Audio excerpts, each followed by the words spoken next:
വെസ്റ്റ്രോസിന്റെ ആകാശം വീണ്ടും തീപിടിച്ചിരിക്കുന്നു. ഡ്രാഗനുകളുടെ ചിറകുകൾ വീണ്ടും യുദ്ധത്തിന്റെ തീ പരത്തുന്നു.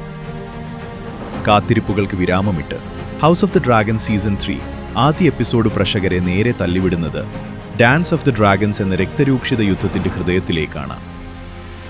എപ്പിസോഡ് തുടങ്ങുന്നത് വെയിലിൽ നിന്നാണ്. വർഷങ്ങളായി ഡ്രാഗൻ ഇല്ലാതെ ജീവിച്ചിരുന്ന റേന ഒടുവിൽ കാട്ടു ഡ്രാഗൻ ഷീപ്പ് സ്റ്റീലറിനെ സമീപിക്കുന്നു. വലിയ റിസ്ക് എടുത്ത് അവൾ ഷീപ്പ് സ്റ്റീലറിനെ ക്ലെയിം ചെയ്യാൻ ശ്രമിക്കുന്നു. ഒടുവിൽ ഷീപ്പ് സ്റ്റീലർ അവളെ തന്റെ റൈഡറായി സ്വീകരിക്കുന്നു. റെയ്നർ ഇപ്പോഴും ഒരു ചോദ്യവുമായി പോരാടുകയായിരുന്നു. ആലിസന്റ് നൽകിയ സമാധാന വാഗ്ദാനം വിശ്വസിക്കാനാകുമോ?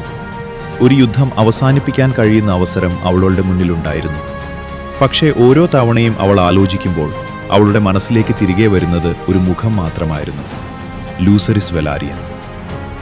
കൊടുങ്കാറ്റുള്ള ആ രാത്രിയിൽ വാഗറിന്റെ നിഴലിൽ തന്റെ മകനെ നഷ്ടപ്പെട്ട ഒരു അമ്മയ്ക്ക് പച്ചകളുടെ വാക്കുകൾ ഇനി വിശ്വസിക്കാൻ കഴിയില്ല. സമാധാനത്തിന്റെ വാതിൽ ഇപ്പോഴും തുറന്നു കിടക്കുകയായിരുന്നുവെങ്കിലും പ്രതികാരത്തിന്റെ തീ ഇതിനകം അവളുടെ ഹൃദയത്തിൽ കത്തിത്തുടങ്ങിയിരുന്നു. ഇനി റെയ്നറയ്ക്ക് മുന്നിലുള്ള വഴി ഒന്നു മാത്രമായിരുന്നു: യുദ്ധം. അതിനിടെ കിങ്സ് ലാൻഡിംഗിൽ ഏമണ്ട് അധികാരം കൂടുതൽ ശക്തമാക്കി കഴിഞ്ഞിരിക്കുന്നു. അലിസന്റ് തിരിച്ച് കിങ്സ് ലാൻഡിംഗിലേക്ക് വരുമ്പോൾ ഏമണ്ട് ആയിട്ടുള്ള കിസ്സിംഗ് സീനിന്റെ അർത്ഥം വളരെ പ്രധാനപ്പെട്ടതാണ്. അടുത്തതായി കഥ ഐൽ ഓഫ് ഫേസസ് ഭാഗത്തേക്ക് മാറുന്നു. ആഡം, ഹ്യൂ, ഉൽഫ് തുടങ്ങിയ പുതിയ ഡ്രാഗൺ റൈഡേഴ്സ് ഒരു വിചിത്രമായ കൊമ്പുള്ള മനുഷ്യനെ കാണുന്നു. ഈ രംഗം വരാനിരിക്കുന്ന എപ്പിസോഡുകളിലേക്കുള്ള വലിയ മിസ്റ്ററികൾക്ക് സൂചന നൽകുന്നുണ്ട്. ബാറ്റിൽ ഓഫ് ദ ഗലറ്റ് ഒരു യുദ്ധമല്ല, ഡാൻസ് ഓഫ് ദി ഡ്രാഗൺസിന്റെ യഥാർത്ഥ തുടക്കമായിരുന്നു. കോർലീസ് വെലാരിയന്റെ കപ്പൽപ്പടയെ ട്രിയാർക്കി ആക്രമിക്കുന്നു. കടലിൽ വമ്പൻ യുദ്ധം പൊട്ടിപ്പുറപ്പെടുന്നു. കപ്പലുകൾ തമ്മിൽ കൂട്ടിയിടിക്കുന്നു. യുദ്ധം രൂക്ഷമാകുമ്പോൾ ആകാശത്ത് 3 ഡ്രാഗനുകൾ ഒരുമിച്ച് പ്രത്യക്ഷപ്പെടുന്നു. റെയ്ന തന്റെ പുതിയ ഡ്രാഗൺ ഷീപ്പ് സ്റ്റീലറുമായി യുദ്ധത്തിലേക്ക് എത്തുമ്പോൾ എല്ലാവർക്കും അത് ബ്ലാക്സിന് വലിയ സഹായമാകുമെന്ന് തോന്നി. പക്ഷേ ഷീപ്പ് സ്റ്റീലർ ഇപ്പോഴും പൂർണ്ണമായി നിയന്ത്രണത്തിലായിരുന്നില്ല. റെയ്നയുടെ നിർദ്ദേശങ്ങൾ കേൾക്കാതെ അത് ശത്രു കപ്പലുകളെയും സ്വന്തം വെലാരിയൻ കപ്പലുകളെയും ഒരുപോലെ ആക്രമിക്കാൻ തുടങ്ങി.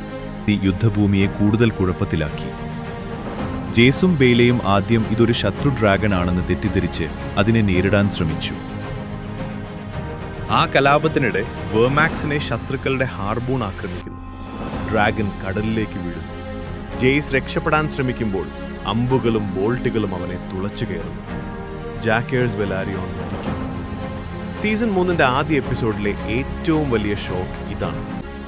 എപ്പിസോഡിന്റെ അവസാനത്തിൽ ബ്ലാക്സ് യുദ്ധത്തിൽ നേട്ടം നേടിയെങ്കിലും റെനീറായ്ക്ക് ഏറ്റവും വലിയ നഷ്ടമാണ് സംഭവിച്ചത്.